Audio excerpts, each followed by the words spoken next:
ಶ್ರೀಕೃಷ್ಣನ ಚಿಂತನೆಯನ್ನು ಇವತ್ತು ಇವತ್ತು ಗೋವರ್ಧನ ಉದ್ಧಾರದ ಚಿಂತನೆಯಲ್ಲಿ ನಾವು ಮುಗಿಸಿದ್ವಿ. ಇವತ್ತು ಇಬ್ಬರ ಪತ್ನಿಯರಿಗೆ ಶ್ರೀಕೃಷ್ಣ ಏನು ಅನುಗ್ರಹ ಮಾಡಿದ, ಅದರಲ್ಲಿ ನಾವು ಯಾವ ರೀತಿಯಾದಂತಹ ಚಿಂತನೆಯನ್ನು ಮಾಡಬೇಕು ಅಂತ ಒಂದು ಮೊದಲಿಗೆ ಪ್ರಾರಂಭ ಮಾಡೋಣ. ನಿಮಗೆಲ್ಲ ಆ ಕಥೆ ಗೊತ್ತುಂಟು. ಕೃಷ್ಣ ಅವೆಲ್ಲ ಗೋವನ್ನು ಮೇಯುವುದಕ್ಕೆ ಕರೆದುಕೊಂಡು ಹೋಗಬೇಕಾದ್ರೆ ಒಂದಷ್ಟು ದೂರ ಹೋಗಿರ್ತಾರೆ. ತನ್ನ ಎಲ್ಲ ತನ್ನ ಸಹಚರರಿಗೆ ಎಲ್ಲರಿಗೂ ಕೂಡ ಅನುಚರರಿಗೆ ಹಸಿವಾಗಿರ್ತದೆ. ಅವರೆಲ್ಲ ಕೃಷ್ಣನ ಹತ್ರ ಕೇಳ್ತಾರೆ, ಏನಾದರೂ ತಿನ್ನಬೇಕು. ಆಗ ಕೃಷ್ಣ ನಾನಿಂತಹ ಸ್ಥಳದಲ್ಲಿ ನಾನಿದ್ದೇನೆ ಅಂತ ಹೇಳಿ ಅಲ್ಲಿ ಯಾಗ ನಡೀತಿರುವಂತಹ ಸ್ಥಳಕ್ಕೆ ಹೋಗಿ ಅವರಿಗೆ ಹೇಳಿ ಅವರು ನಿಮಗೆ ಕೊಡ್ತಾರೆ ಅಂತ ಹೇಳಿ ಅಂತಷ್ಟು ಹೇಳ್ತಾರೆ. ಇವ್ರು ಹೋಗಿ ಹೇಳಿದಾಗ ಅವರು ಕೊಡುವುದಿಲ್ಲ. ಅವರು ಯಾಗ ಮಾಡೋದಾಗಿರ್ತಾರೆ. ಯಾಗದಲ್ಲಿ ಎಲ್ಲವನ್ನು ಕೂಡ ಅರ್ಪಣೆ ಮಾಡಬೇಕು. ಹವಿಸ್ಸಿನ ರೂಪದಲ್ಲಿ ಅರ್ಪಣೆ ಮಾಡಬೇಕಾಗಿರ್ತದೆ. ಅದರಿಂದ ಯಾಗ ಆಗದೆ ನಾವು ಯಾರಿಗೂ ದಾನ ಮಾಡೋಕ್ಕೆ ಸಾಧ್ಯ ಇಲ್ಲ ಅಂತ ಹೇಳಿ ವಾಪಸ್ ಕಳಿಸ್ತಾರೆ. ಪುನಃ ಕೃಷ್ಣ ಅವರ ಹತ್ರ ಬೇಡ, ಅವರ ಪತ್ನಿಯರ ಹತ್ರ ಹೋಗಿ ಅವರಿಗೆ ಹೋಗಿ ಪ್ರಾರ್ಥನೆ ಅವರಲ್ಲಿ ಹೇಳಿ ಕೃಷ್ಣ ಹೇಳಿ ಕಳಿಸಿದ್ದಾನೆ ಅಂತ ಹೇಳಿ ಹೇಳಿದಾಗ ಅವರು ಏನು ಯೋಜನೆ ಮಾಡದೆ ಏನೆಲ್ಲ ಅಲ್ಲಿ ಸಮರ್ಪಣೆಗೆ ಆವತ್ತಿಗೆ ಏನೆಲ್ಲ ದ್ರವ್ಯಗಳಿತ್ತು ಎಲ್ಲವನ್ನು ಕೂಡ ಪೂರ ತೆಗೆದುಕೊಂಡು ಬಂದು ಕೃಷ್ಣನಿಗೆ ಅರ್ಪಣೆಯನ್ನು ಮಾಡ್ತಾರೆ. ಬರಬೇಕಾದ್ರೆ ಅನೇಕ ಒಬ್ಬರ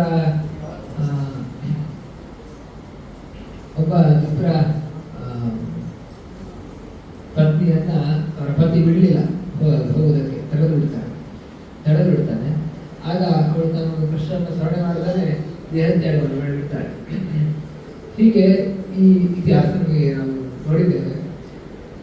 ಆದರೆ ಯಾಗ ಮಾಡುತ್ತಿರುವಂತಹ ಬ್ರಾಹ್ಮಣರು ಅವರು ಕೃಷ್ಣನನ್ನ ಅವರು ಆರಾಧನೆ ಮಾಡುತ್ತಿರುವುದೇ ಪರಮಪುರಕ್ಕನನ್ನೇ ಯಾಗದಲ್ಲಿ. ಆದರೆ ಕೃಷ್ಣ ಕೇಳಿದಾಗ ಕೊಡಲಿಲ್ಲ. ಅವರ ಪತ್ನಿಯರಿಗೆ ಗೊತ್ತಿತ್ತು ಆ ಕೃಷ್ಣನೇ ಪರಬ್ರಹ್ಮ ಅಂತ. ಅದಕ್ಕೋಸ್ಕರ ಅವರೆಲ್ಲವನ್ನೂ ಕೂಡ ಬಿಟ್ಟು ಬಂದಾಗ ಅವರ ಮನಸ್ಸಿನ ಭಾವನೆ ಯಾವ ರೀತಿ ಇತ್ತು ಅಂತ ಭಾಗವತದಲ್ಲಿ ಚಿಂತನೆ ಮಾಡುವಂಥದ್ದು.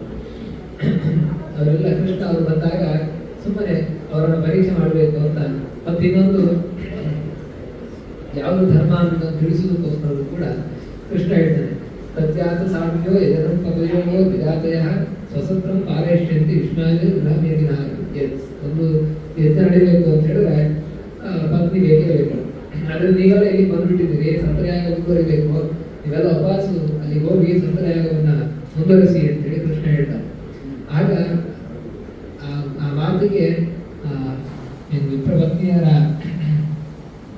ಪ್ರತ್ಯುತ್ತರ ಹೇಗಿತ್ತು ಅಂತ ಬಹಳ ಚೆನ್ನಾಗಿ ಅದನ್ನ ಭಾಗವತ ತಿಳಿಸಿಕೊಡುತ್ತದೆ. ಮೈಮಂ ವಿಭೋರತಿ ಭವಾನ್ ಗದಿತಂ ನೃಶಂಸಂ ಸತ್ಯಂ ಪುರುಷನಿಧೋಂ ತವ ಪಾದಮೂಲಂ ಪ್ರಾಪ್ತಾವ್ಯಂ ತುಳಸಿರಾಂ ಪದಾವಸೃಷ್ಟಂ ಕೇಶೇ ನಮೋಡು ಮತಿಲಂಗೆ ಸಮಸ್ತಬುದ್ಧಂ. ಇದೊಂದು ಪದ್ಯ. ಮತ್ತಿನ್ನೊಂದು ಗೃಹಂತಿ ಮೌನಪದೇ ಪಿತರೋ ಸುತಾವ ನಮ್ಮ ಭ್ರಾತೃ ಬಂಧು ಸುಹೃದ ಕುದಯೇವ ಚಾಮ್ಯೆ ತಸ್ಮಾತ್ ಪ್ರಸೀದ ಪದಯೋ ಪತಿತಾತ್ಮನಾನ್ನೋ ನಾನ್ಯ ಭವೇ ಗತಿ ಅರಿಂದಮ ತದ್ವಿಧೇಹಿ. ಎರಡು ಪದ್ಯದ ಚಿಂತನೆ ಬಹಳ ಸೊಗಸಾಗಿ ನಿಮಗೆ ತಿಳಿಸಿಕೊಡ್ತಾರೆ ವ್ಯಾಸರು. ಮೊದಲಿಗೆ ಇವರೆಲ್ಲ ಹೇಳೋದು ಕೃಷ್ಣನಿಗೆ ಹೇಳಿದ್ದಾರೆ ಹೇಳಿದ್ರೆ, ವಿಭೋ ನೀನು ಸರ್ವಸಮರ್ಥನಾದವನು, ಅದರಿಂದ ನಾನು ನಮ್ಮ ಪತಿಯನ್ನೆಲ್ಲ ಬಿಟ್ಟು ಬಂದಿದ್ದೇವೆ, ಮನೆಯನ್ನು ಬಿಟ್ಟು ಬಂದಿದ್ದೇವೆ, ಅವರನ್ನು ಧಿಕ್ಕರಿಸಿ ಬಂದಿದ್ದೇವೆ. ನೀನು ನೃಶಂಸಂ ಗದಿತು ಭವಾನ್ ಗದಿತು ಮಾ ಅರ್ಹತಿ ಮಯೋಮ್ ಅರ್ಹತಿ. ಅದು ನಿಶ್ಚಯವಾಗಿರೋ ಏವಮ್ ಅಂತ ಹೇಳಿದ್ರೆ ದೃಢತೆಗೋಸ್ಕರ ಹೇಳುವಂಥದ್ದು. ಯಾವ ಕಾರಣದಿಂದ ನೀನು ಈ ರೀತಿ ಹೇಳಕ್ಕೆ ಸಾಧ್ಯವೇ ಇಲ್ಲ, ನೀನು ಹೇಳಕ್ಕೆ ಅರ್ಹನೇ ಅಲ್ಲ ನೀನು. ಕೃಷ್ಣನಿಗೆ ಅವ್ರು ಹೇಳಿದ್ರು ಅಂದರೆ ವಾಪಸ್ ಹೋಗೋದಕ್ಕೆ ಹೇಳಿದ್ದಕ್ಕೆ ಅವ್ರು ಹೇಳ್ತಾ ಇದ್ರು. ನಾವು ಉಪವಾಸ ಹೋಗೋದಕ್ಕೆ ಹೇಳೋದಕ್ಕೆ ನಿನಗೆ ಅಧಿಕಾರವೇ ಇಲ್ಲ. ಕೃಷ್ಣನಿಗೆ ಈ ಮಾತು ಹೇಳಿ ಮತ್ತೆ ಯಾಕೆ ಅಂತ ಹೇಳ್ತಾರೆ. ನಾವು ಯಾರಿಗೋಸ್ಕರ ಬಂದಿದ್ದೇವೆ ನಿನ್ನ ಹತ್ರ ಅಂತ ಹೇಳಿದ್ರೆ, ಸಮಸ್ತ ಬಂಧು ನತಿಲಂಗ್ಯ, ಎಲ್ಲ ಬಂಧುಗಳನ್ನ ಬಾಂಧವರನ್ನ ತ್ಯಜಿಸಿ ಕೇವಲ ಪದ ಅವಸೃಷ್ಟಂ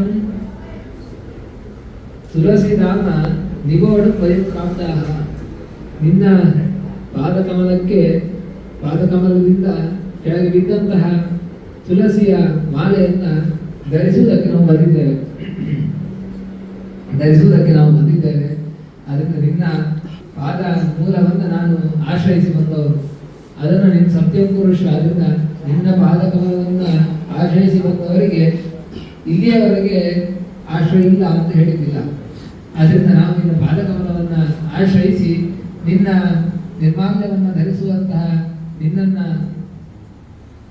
ಆರಾಧನೆ ಮಾಡುವಂತಹ ಭಾವನೆಯಿಂದ ಪ್ರೀತಿಯಿಂದ ನಾವಿಲ್ಲಿಗೆ ಬಂದಿದ್ದೇವೆ. ನಮ್ಮನ್ನು ತ್ಯಜಿಸಬೇಡ. ಯಾಕಂದ್ರೆ ಅಲ್ಲಿ ಹೋದರೆ ಅವರೇ ಸ್ವೀಕಾರ ಮಾಡಲ್ಲ ನಮ್ಮನ್ನು. ಯಾಕಂದ್ರೆ ಧಿಕ್ಕರಿಸಿ ಬಂದಿದ್ದು. ಈಗಲೂ ಹಾಗೆ ಅಲ್ವಾ, ಗಂಡನ ಧಿಕ್ಕರಿಸಿ ಬಂದರೆ ಅಥವಾ ಪರಸ್ಪರ ಒಬ್ಬರಿಗೊಬ್ಬರು ಮಾತು ಕೇಳಿಲ್ಲ ಅಂತ ಹೇಳಿದ್ರೆ ಅಲ್ಲಿ ಗಲಾಟೆ ಆಗ್ಬಾರ್ದು. ಹಾಗೆ ಇಲ್ಲಿಯೂ ಗಲಾಟೆ ಆಗ್ತದೆ, ನಾವು ವಾಪಸ್ ಹೋಗುದಿಲ್ಲ ಅಂತ. ಆ ಕಾಲದಲ್ಲಿ ಇನ್ನು ಪತಿಯರ ಮಾತನ್ನು ಧಿಕ್ಕರಿಸುವುದು ಅಂತ ಹೇಳಿದ್ರೆ ಅದು ದೊಡ್ಡ ಅಪರಾಧ.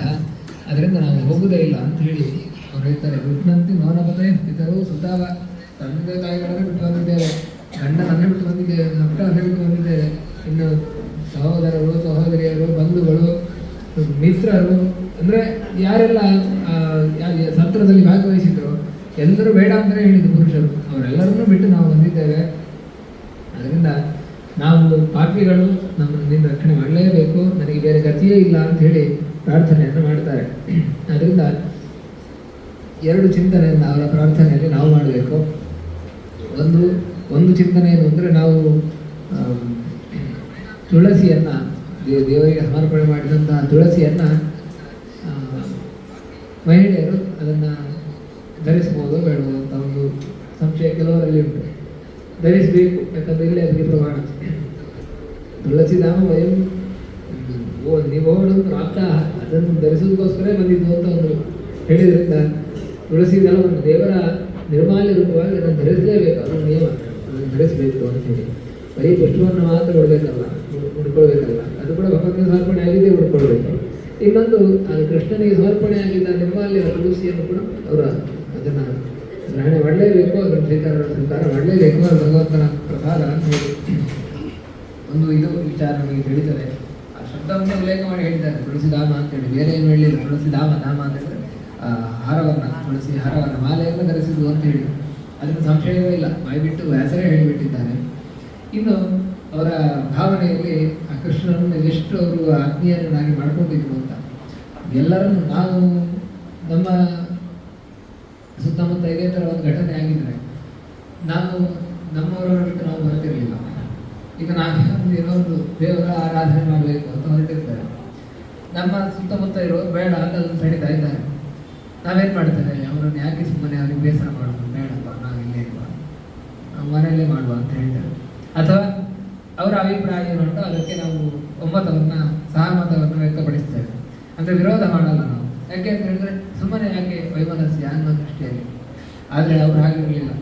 ನಾವು ಸಣ್ಣ ಸಣ್ಣ ಸಮಸ್ಯೆ ಬರ್ತದೆ ಅಂತಾದರೆ ದೇವರ ಆರಾಧನೆಯನ್ನು, ಅದು ಯಾವ ರೀತಿಯ ಆರಾಧನೆ ಆಗಿರ್ಬೋದು, ಬರೀ ಪೂಜೆ ಅಂತ ಹೇಳ್ತಾ ಇದ್ದಾರೆ, ದೇವರ ಆರಾಧನೆ ಅದು ಯಾವ ರೀತಿಯಲ್ಲಿಯೂ ಆಗ್ಬೋದು.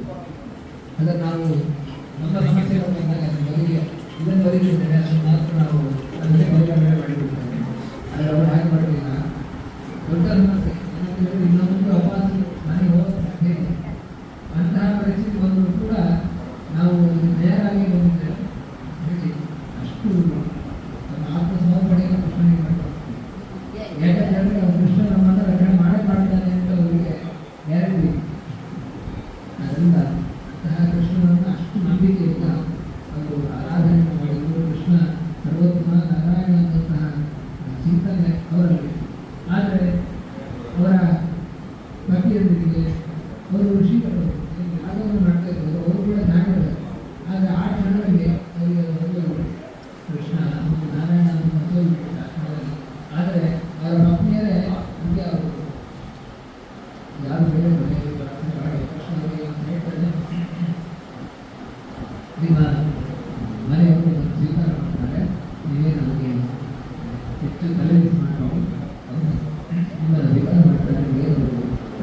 ಭಿಕ್ಷೆಯನ್ನು ಕೊಡುವುದಿಲ್ಲ ಅಂತ ಹೇಳಿ ಕೃಷ್ಣ ಹೇಳಿ ಕಳಿಸ್ತಾರೆ, ಅನುಗ್ರಹವನ್ನು ಮಾಡಿ ಕಳಿಸ್ತಾರೆ.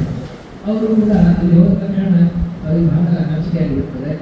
ಅವರು ಹೇಳ್ಕೊಳ್ತಾರೆ, ಸಂಬಂಧ ಇವರು ಯಾವುದೇ ರೀತಿಯಾದಂತಹ ಶಾಂತಿಯನ್ನು ಯಾವುದನ್ನು ಅಧ್ಯಯನ ಮಾಡಲಿಲ್ಲ. ಆದರೆ ಕೃಷ್ಣನನ್ನು ಮೂಲ ಸ್ವರೂಪವನ್ನು ತಿಳಿದುಕೊಂಡು ಅಷ್ಟು ಭಕ್ತಿಯಿಂದ ಆರಾಧನೆ ಮಾಡಿದ್ದೇವೆ. ನಾವೆಲ್ಲವನ್ನು ಓದಿದ್ದೇವೆ, ಎಲ್ಲವನ್ನು ಇನ್ನೊಬ್ಬರಿಗೆ ಹೇಳ್ತೇವೆ, ಆಚರಣೆ ಮಾಡ್ತೇವೆ, ಎಲ್ಲ ಮಾಡಿದ್ರು ಕೂಡ ನಾವೇ ಕಲಿಯುತ್ತಿದ್ದೇವೆ ಹೇಳಿ ಬಹಳ ನಾಚಿಕೆಯಿಂದ ನಮ್ಮನ್ನು ನಾವು ಬೈಕೊಳ್ತಾರೆ. ಅಲ್ಲಿಗೆ ನಾವು ಅಂತ ಹಾಗೇ ಬೈಕೊಳ್ತಾರೆ, ನಮ್ಮನ್ನು ನಾವೇ ಬೈಕೊಳ್ತಾರೆ. ಯಾಕೆ ಅಂತಂದರೆ ನಾವು ಕೂಡ ಯಾರು ಹೇಗೆ ಅನ್ನೋ ಪ್ರಶ್ನೆ ಇಲ್ಲ, ನಾವು ಹೇಗಿರಬೇಕು ಅನ್ನೋದು ಪ್ರಶ್ನೆ. ನಾವು ಭಗವಂತನನ್ನು ಆರಾಧನೆ ಮಾಡಿಸೋಕ್ಕೆ ಯಾವುದೇ ವಿರೋಧವನ್ನು ಮತವನ್ನು ದೇವರ ಆರಾಧನೆ ಮತವನ್ನು ಅದು ದೇವರ ಪೂಜೆ ಆಗಿರ್ಬೋದು, ಈಗೇನಂತ ಹೇಳಿ ವಿರೋಧ ಮಾಡಿ ನಾವೇ ಬಿಡ್ತೇವೆ. ವಿರೋಧ ಬಂದರೆ ಬಿಡುತ್ತಿತ್ತು, ವಿರೋಧ ಬರಲಿಲ್ಲ ಅಂತ ನಾವೇ ಬಿಡ್ತೇವೆ. ಅಂತಹ ಪರಿಸ್ಥಿತಿ ನಮ್ಮ ಪರಿಸರದಲ್ಲಿ ನಾವು ನೋಡ್ತಾರೆ. ಅದು ಬೇರೆ ಬೇರೆ ಕಾರಣಗಳಿಂದ ಇಂತಹ ವ್ಯವಸ್ಥೆ ಈಗಿನ ಜನರೇಷನ್ನಾಗುವಾಗ ಆ ಸಂಸ್ಕಾರಗಳು ಕಮ್ಮಿ ಆಗ್ತಾ ಬರುವುದಿಲ್ಲ. ಅಂತಹ ಪರಿಸ್ಥಿತಿ ಇರ್ತದೆ. ಅದಕ್ಕೆ ನಾವು ಅಂತಹ ಪರಿಸ್ಥಿತಿಗೆ ನಾವು ಬರಬಾರದು. ಮತ್ತು ವಿರೋಧವನ್ನು ನಾವು ಬಿಡಬಾರದು ಅನ್ನುವಂತಹ ಎಷ್ಟೇ ಕಷ್ಟ ಬಂತು. ವಿರೋಧ ಅಂತ ಹೇಳಿದ್ರೆ ಯಾರೋ ವಿರೋಧ ಮಾಡಬೇಕು ಅಂತ ಹೇಳಿ ನಮಗೆ ಏನೋ ಕಷ್ಟ ಬಂತು, ಮಾಡೋಕ್ಕೆ ಆಗುವುದಿಲ್ಲ. ನಾವು ದಿನನಿತ್ಯ ಏನೋ ಒಂದು ಆಚರಣೆ ಮಾಡ್ಕೊಂಡು ಬರ್ತಾ ಇದ್ದೀವಿ, ಆಗುವುದೇ ಇಲ್ಲ ಅಂತ ಹೇಳಿ ಪರಿಸ್ಥಿತಿ ಬರ್ತದೆ. ಆದರೂ ಕೂಡ ನಾವು ಅದು ಆಗಿ ಮಾಡೇ ತಿಳ್ತೇವೆ ಅಂತ ಹೇಳಿ ಮಾಡಿದ್ವಿ ಅಂತ ಹೇಳಿದ್ರೆ ಅದು ನಮ್ಮ ಶ್ರದ್ಧೆ ಅಂತ, ಅದನ್ನ ಶ್ರದ್ಧೆ ಅಂತ ಕರೆಯುವುದು. ಯಾವಾಗಲೂ ನಾವು ಬಿಡಬಾರ್ದು ಒಂದು ಆಚರಣೆಯನ್ನು. ಅದರಿಂದ ಅಂತಹ ಆಚರಣೆಯನ್ನು ಅವರು ಮಾಡಿ ತೋರಿಸಿದ್ರು. ಅದರಿಂದ ಎಷ್ಟು ತಿಳಿದ್ರು, ಎಷ್ಟು ಮಾಡಿದ್ರು, ಎಷ್ಟು ಪಂಡಿತರಾದರೂ ವಿದ್ವಾಂಸರಾದರೂ ಪ್ರಯೋಜನ ಇಲ್ಲ.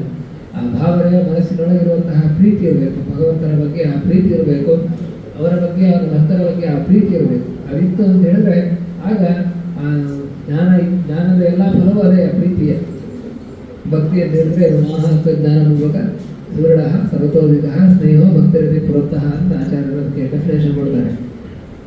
ಭಗವಂತನ ಮಹಿಮೆಯನ್ನು ತಿಳಿದು ನಮಗೆ ಯಾರೆಲ್ಲ ಆತ್ಮೀಯರಿದ್ದಾರೋ ಅವರೆಲ್ಲರಿಗಿಂತ ಹೆಚ್ಚು ಅವರಲ್ಲಿ ಪ್ರೀತಿ ಮಾಡುವುದೇ, ಸ್ನೇಹವನ್ನು ಮಾಡುವುದೇ ಭಕ್ತಿ ಅಂತ ಕರೆಸಿಕೊಳ್ಳುತ್ತದೆ. ಸಂಹಾರ ಮಾಡಿದ, ತನ್ನ ಮಾವನನ್ನೇ ಸೋದರ ಮಾವನನ್ನೇ ಸಂಹಾರ ಮಾಡಿದ. ಮಾಡುವವನು ಕಾಲನೇಮಿ. ಅವನು ನಮ್ಮಲ್ಲಿ ದುಷ್ಕಾಮನೆಗಳನ್ನು ಹುಟ್ಟಿಸುವಂಥವನು. ಅವನನ್ನು ಸಂಹಾರ ಮಾಡಿದ್ದರಿಂದ ನಾವು ಆ ಚರಿತ್ರೆಯನ್ನು, ಕೃಷ್ಣನ ಕಂಸನ ವಧ ಚರಿತ್ರೆಯನ್ನು ನಮ್ಮೊಳಗಿರುವಂತಹ ದುಷ್ಕಾಮನೆಗಳಿದ್ದಾಗ ಅದು ನಾಶವಾಗ್ತಾ ಹೋಗುತ್ತೆ. ಅದಕ್ಕೆ ಚಿಗುರು ಹೊಡೆಯುವುದಿಲ್ಲ. ಅಲ್ಲಿ ಅದು ಹೊಡೆದ ಸಮೇತ ಆ ಕೃಷ್ಣ ನಾಶ ಮಾಡ್ತಾನೆ. ಈ ಚಿಂತನೆ ಮತ್ತೆ ಕಾಲನೇ ಕೃಷ್ಣನನ್ನು ನಾವೆಲ್ಲ ಸಾಮಾನ್ಯವಾಗಿ ನಾವೆಲ್ಲ ಅಲ್ಲ, ಒಂದಷ್ಟು ಜನರು ಕೃಷ್ಣನನ್ನು ಹೇಳಿದ್ದೇನೆಂದರೆ ಅವನು ಗೋಪಿಯರ ವಸ್ತ್ರಾಪಹರಣ ಮಾಡಿದ, ಅವನು ರಾಸಕ್ರೀಡೆ ಆಡಿದ.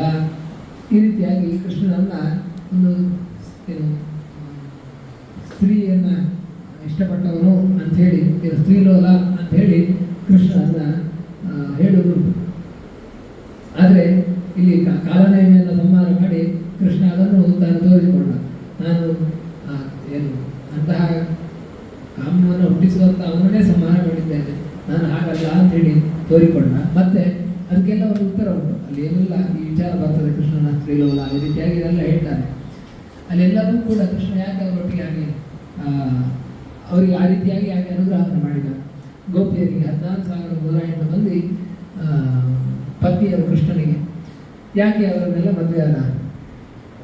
ಗೋಪಾಲಕ್ಕೆ ತಾನು ಬಾಲ್ಯದಲ್ಲಿರುವ ಮದುವೆಯ ಮುಂಚೆಯೇ, ಉಪನಯನದ ಮುಂಚೆಯೇ ಲೀಲೆಯಿಂದ ವಿವಾಹ ಆಗಿದ್ದಾನೆ. ಯಾಕೆ ಈ ರೀತಿಯೆಲ್ಲ ನಡೀತು ಅಂತ ಹೇಳಿದ್ರೆ, ಸಾಮಾನ್ಯವಾಗಿ ನಾವು ಆಚಾರ್ಯ ಬಂಧನ ತಾತ್ಪರ್ಯಗಳನ್ನೇ ಓದಿಲ್ಲ ಅಂದ್ರೆ ನಮ್ಗೆ ಉತ್ತರ ಸಿಗಲ್ಲ. ನಾವು ಹಾಗೆ ಹೇಳ್ತೀವಿ ಕೃಷ್ಣನನ್ನು. ಆದರೆ ಅದು ಓದಿದಾಗ ನಮಗೆ ಗೊತ್ತಾಗ್ತದೆ. ವಿಷಯ ಇಷ್ಟೇ, ಅವರೆಲ್ಲರೂ ಕೂಡ ಅಲ್ಲಿ ಹಿಂದೆ ತಾನು ಉಪನಯನ ಸಂಸ್ಕಾರಕ್ಕಿಂತ ಮೊದಲು ಮದುವೆ ಆದಂಥವರೆಲ್ಲರೂ ಕೂಡ ತಪಸ್ಸು ಮಾಡಿ ಅವ್ರು ಹೇಳಿದರು, ಕೃಷ್ಣನ ಎಲ್ಲರಿಗಿಂತ ಮೊದಲು ನಾನೇ ಮದುವೆ ಆಗಬೇಕು ಅಂತ ಅವರ ಕೇಳಿ. ಅದಕ್ಕೆ ಅವಳನ್ನು ಉದ್ಧಾರ ಮಾಡೋದಕ್ಕೋಸ್ಕರ ಕೃಷ್ಣ ಮದುವೆ ಆದ. ಇನ್ನು ಎಲ್ಲ ಅಷ್ಟು ಜನರ ರಾಜದ್ವಾರಿಯರನ್ನು ಒಲಿಸಿದ. ಅವರೆಲ್ಲರೂ ಕೂಡ ಹಾಗೆ ಕೃಷ್ಣನ ಪತಿಯಾಗಿರಬೇಕು ಅಂತ ಹೇಳಿ ಅಗ್ನಿಪುತ್ರರು ತಪಸ್ಸು ಮಾಡಿ ಬಂದವರು. ಅವರನ್ನೆಲ್ಲ ಮದುವೆ ಆದ. ಮತ್ತು ಅವರಿಗೆಲ್ಲ ಅನುಗ್ರಹವನ್ನು ಮಾಡಿದ. ರಾಸಕ್ರೀಡೆ ಆಡಿದ. ರಾಸಕ್ರೀಡೆಯಲ್ಲಿ ಕೂಡ ವಿಚಾರ ಉಂಟು.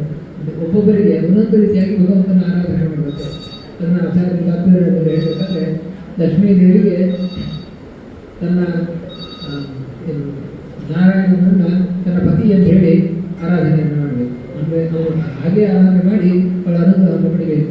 ಇನ್ನು ಬ್ರಹ್ಮವಾಯುಗಳು ನನ್ನ ತಂದೆ ಅಂತ ಹೇಳಿ ಚಿಂತನೆ ಮಾಡ್ತಾ ಅವರ ಭಗವಂತ ಅನುಗ್ರಹವನ್ನು ಪಡಬೇಕು. ಇನ್ನು ಗರುಡಶೇಷರು ಪಿತಾಮಹ ಅಂತೇಳಿ, ಇನ್ನು ಉಳಿದವರೆಲ್ಲರೂ ಕೂಡ ಪಿತಾಮಹ ಅಜ್ಜನ ಅಜ್ಜ ಅಂತೇಳಿ ಈ ರೀತಿಯಾಗಿ ಚಿಂತನೆ ಮಾಡಿ ಅನುಗ್ರಹವನ್ನು ಪಡಿಬೇಕು. ಹೀಗೆ ಅಪ್ಸರಾಸ್ತ್ರೀಯರು ದೇವತಾ ಗಣಗಳಲ್ಲಿ ಬರುವವರು ಅವರು ಕೃಷ್ಣನ ಗಾನ ಅಂತ ಹೇಳಿ ಅವರು ಆರಾಧನೆ ಮಾಡಿ ಅವರು ತಮ್ಮ ಸ್ವರೂಪ ಯೋಗ್ಯತೆಯನ್ನು ಪಡಿಬೇಕು, ಸ್ವರೂಪ ಅಭಿವ್ಯಕ್ತಿಯನ್ನು ಪಡಿಬೇಕಂತಲೇ ನಿಯಮ ಇರುವುದು. ಅದಕ್ಕೋಸ್ಕರ ಆ ರಾಸಕ್ರೀಡೆಯನ್ನು ಆಡಿ ಅವರ ಸ್ವರೂಪವನ್ನು, ಅವರು ಭಗವಂತನನ್ನ ಅಪರೋಕ್ಷ ಜ್ಞಾನಿಗಳು, ದೇವತೆಗಳು, ಅವರ ಸಾಧನೆಯೇ ಆ ರೀತಿಯಾಗಿರುವಂಥದ್ದು. ಅವರ ಸ್ವರೂಪವನ್ನು ಅಭಿವ್ಯಕ್ತಿ ಮಾಡುವುದಕ್ಕೋಸ್ಕರ ಕೃಷ್ಣ ಅವರೊಟ್ಟಿಗೆ ರಾಸಕ್ರೀಡೆಯನ್ನು ಆಡಿದ ಅಂತ ಹೇಳಿ ಈ ವಿಚಾರಗಳನ್ನೆಲ್ಲ ನಮಗೆ ತಿಳಿಸ್ತಾರೆ. ಅದರಿಂದ ಕೃಷ್ಣ ನಮಗೆ ಗೊತ್ತಿರೋದು ಕೃಷ್ಣ ಭಗವಂತ. ಆದರೆ ಈ ವಿಚಾರಗಳನ್ನು ನಮಗೆ ಗೊತ್ತಿದ್ದಾಗ ಅದು ಇನ್ನೂ ಯಾರಾದರೂ ನಮಗೆ ಆ ರೀತಿ ಹೇಳಿದಾಗ ಅದು ಸ್ಪಷ್ಟವಾಗಿ ನಾವು ಅದನ್ನು ತಿಳಿಸೋಕ್ಕಾಗ್ತದೆ. ಇಲ್ಲ ಅಂತ ಹೇಳಿದ್ರೆ ನಮಗೂ ಎಲ್ಲೋ ಮನಸ್ಸಿನಲ್ಲಿ ಹೋದಲ್ಲ ಯಾಕೆ ಮಾಡಿಲ್ಲ, ಎಷ್ಟೊಂದು ಹಾಗೆ ಮಾಡುವ ಕೃಷ್ಣ ಅಂತ ಒಂದು ಭಾವನೆ ನಮಗೂ ಬರುವಂತಹ, ಎಷ್ಟೇ ಭಕ್ತಿ ಇದ್ರು ಈ ರೀತಿಯಾದಂತಹ ಮಾತುಗಳು ಬಂದಾಗ ಪದೇ ಪದೇ ನಮ್ಮ ಕಿವಿಗೆ ಬಿದ್ದಾಗ ನಮಗೂ ಅನಿಸ್ತದೆ ಅದು ಮಾಡಿ ತಪ್ಪು ಅಂತ. ಬುದ್ಧಿಜೀವಿಗಳು ಹೇಳ್ತಾರೆ, ಅವ್ರು ಬೇಕಾದ ಯಾವ ರೀತಿ ಬೇಕೋ ಆ ರೀತಿಯಾಗಿ ಅದನ್ನ ಚಿತ್ರಣ ಮಾಡ್ತಾರೆ. ಅದರಿಂದ ಈ ವಿಚಾರ ಇದು ಮುಖ್ಯವಾದ ವಿಚಾರ. ಅದರಿಂದ ಈ ರೀತಿಯಾಗಿ ಅಪ್ಸರಾಸ್ತ್ರೀಯರನ್ನು ಅವರ ಸ್ವರೂಪವನ್ನು ಅಭಿವ್ಯಕ್ತಿ ಮಾಡುವುದಕ್ಕೋಸ್ಕರ ಅವರು ತಪಸ್ಸನ್ನು ಮಾಡಿ ಈ ರೀತಿಯಾಗಿ ಕೃಷ್ಣನನ್ನೇ ಪಡೆಯಬೇಕು ಅಂತ ಹೇಳಿ ಅವರು ಮಾಡಿದ್ರಿಂದ ಕೃಷ್ಣ ಅವರೊಟ್ಟಿಗೆ ರಸಕ್ರೀಡೆಯನ್ನು ಆಡಿದ. ಕೆಲವು ಎಷ್ಟು ಜನ ಸ್ತ್ರೀಯರನ್ನು ಮದುವೆ ಆದ, ಎಲ್ಲವೂ ಕೂಡ ಅವರ ಅನುಗ್ರಹಕ್ಕೋಸ್ಕರ, ನನ್ನ ಭಕ್ತರ ಅನುಗ್ರಹಕ್ಕೋಸ್ಕರ ಅನ್ನೋದನ್ನು ನಾವು ತಿಳಿದ. ಅಂತಹ ಕೃಷ್ಣ ಸದಾ ಕಾಲ ನಿರಷ್ಟಕುಹಕನೇ, ಅವನಲ್ಲಿ ಯಾವುದೇ ರೀತಿಯಾದಂತಹ ದೋಷ ಅನ್ನುವಂಥದ್ದು ಯಾವ ಕಾಲದಲ್ಲೂ ಇಲ್ಲ ಅನ್ನೋದನ್ನು ನಾವು ತಿಳಿದುಕೊಳ್ಬೇಕು. ಅವನು ಸಕಲ ಜೀವರಿಗಿಂತ ಉತ್ತಮ, ಜೀವೋತ್ತಮರಿಗಿಂತ ಉತ್ತಮ, ದೂರನಾದವನು, ಸದ್ಗುಣ ಪರಿಪೂರ್ಣನಾದವನು ಅಂತ ಹೇಳಿ ಚಿಂತನೆಯನ್ನು ಮಾಡ್ತಾ ಸಚ್ಚಿದಾನಂದ ಮಯನಾದವನು ಅಂತ ಹೇಳಿ ಚಿಂತನೆ ಮಾಡ್ತಾ ನಾವು ಅನುಗ್ರಹವನ್ನು ಪಡೆಯಬೇಕು. ಭಾಗವತದ ಚಿಂತನೆ ಅದು ನಮಗೆ ಎಲ್ಲ ರೀತಿಯಾದಂತಹ ಸಂಪತ್ತನ್ನು ಕೊಡಬೇಕು. ಅದರಿಂದ ಬರೀ ಭಾಗವತ ಅಂತ ವ್ಯಾಸರು ಹೇಳಲಿಲ್ಲ, ಮಹಾಭಾಗವತೆ ಅಂತ ಹೇಳಿ ಇದೆ. ಶ್ರೀಮದ್ ಭಾಗವತೆ, ಮಹಾಭಾಗವತೆ, ಪರೇಶ್ವರ ಅಂತ ಪ್ರಾರಂಭದಲ್ಲಿ ಹೇಳ್ತಾರೆ. ಅದು ಶ್ರೀಮದ್ ಭಾಗವತ, ನಮಗೆ ಎಲ್ಲ ರೀತಿಯಾದಂತಹ ಸಂಪತ್ತನ್ನು ಕೊಡುವಂತಹ ಗ್ರಂಥ ಅದು ಭಾಗವತ. ಬರೀ ಭಾಗವತ ಹೇಳಿದ್ರು, ಶ್ರೀಮದ್ ಭಾಗವತ. ಶ್ರೀ ಅಂತ ಸಂಪತ್ತು, ಅದು ಜ್ಞಾನ ಸಂಪತ್ತು, ಲೌಕಿಕ ಸಂಪತ್ತು, ಎಲ್ಲ ಸಂಪತ್ತನ್ನು ಕೊಡುವಂಥದ್ದು ಭಾಗವತ ಗ್ರಂಥ ಅಂತ ವ್ಯಾಸರು ನಮಗೆ ತಿಳಿಸಿದ್ದಾರೆ. ಅಂತಹ ಭಾಗವತದ ಚಿಂತನೆಯನ್ನು ನಾವು 4 ದಿವಸದ ಸಮಯ, 4 ದಿನಗಳ ಪ್ರಯತ್ನ ಯಥಾಶಕ್ತಿಯಾಗಿ ಸಮಯಕ್ಕೆ ಅನುಗುಣವಾಗಿ ಆ ಕೃಷ್ಣನ ಚಿಂತನೆಯನ್ನು ಬಾಲಲೀಲೆಯ ಅವತಾರದಿಂದ ಕೆಲವು ಲೀಲೆಗಳ ಅದರಲ್ಲಿ ನಾವು ಏನು ಚಿಂತನೆ, ರತ್ನ ಚಿಂತನೆಯನ್ನು ಹಿಡಿಬೇಕು. ಆಚಾರ್ಯರಂಥವರು ಅಪ್ಪರದಲ್ಲಿ ಆ ವಿಚಾರವನ್ನು ನಮಗೆ ಕೊಟ್ಟಿದ್ದಾರೆ. ನನ್ನದಷ್ಟು ನಾವು ಚಿಂತನೆಯನ್ನು ಮಾಡಿದ್ದೇವೆ. ಇದೆಲ್ಲವನ್ನು ಕೂಡ ರಾಘವೇಂದ್ರ ಸ್ವಾಮಿಗಳ ಸನ್ನಿಧಿ ಅವರ ಅಂತರ್ಯಾಮಿಯಾಗಿ ಮಧ್ವಾಂತರ್ಗತ ಗೋಪಾಲಕೃಷ್ಣನಿಗೆ ಅರ್ಪಣೆಯನ್ನು ಮಾಡೋಣ.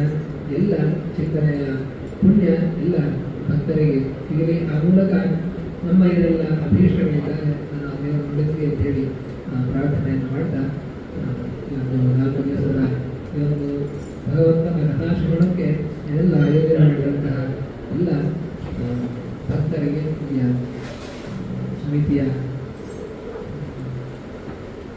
ಸಮಿತಿಯವರಿಗೆ ಕೃಷ್ಣನ ಅನುಗ್ರಹವನ್ನು ಪ್ರಾರ್ಥನೆಯನ್ನು ಮಾಡ್ತೇವೆ.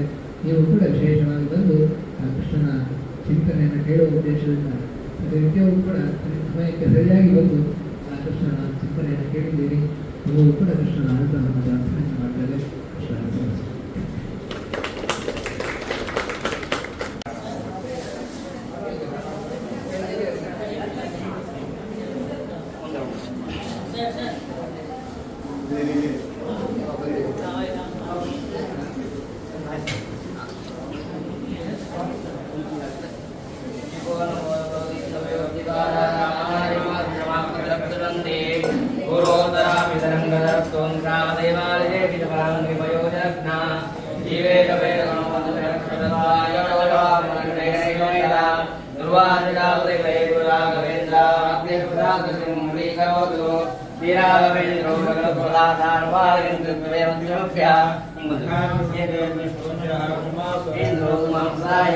ಶ್ರೀ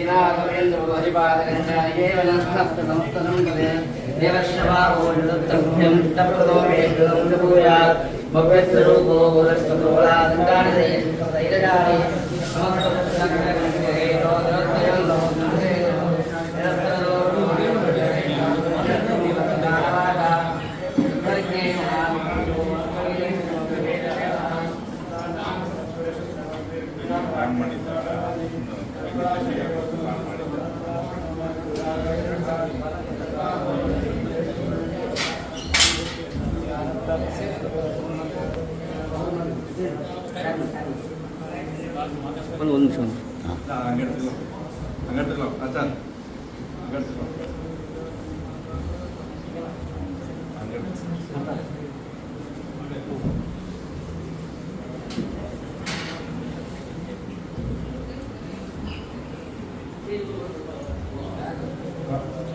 ಫ್ಯಾನ್ ಮಾಡ್ತಾವ ಸರ್ ಅಲ್ಲೇ ಅದೇ ಫ್ಯಾನ್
राजाने राजाने वंदुष्मणी राजमंडले गाणसमग्रस्य ग्रह इमे या फलनेर्या बला पुष्पायाश्च पुष्मणी राष्ट्रधुरास्थानो चन्द्रं वासः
Thank you.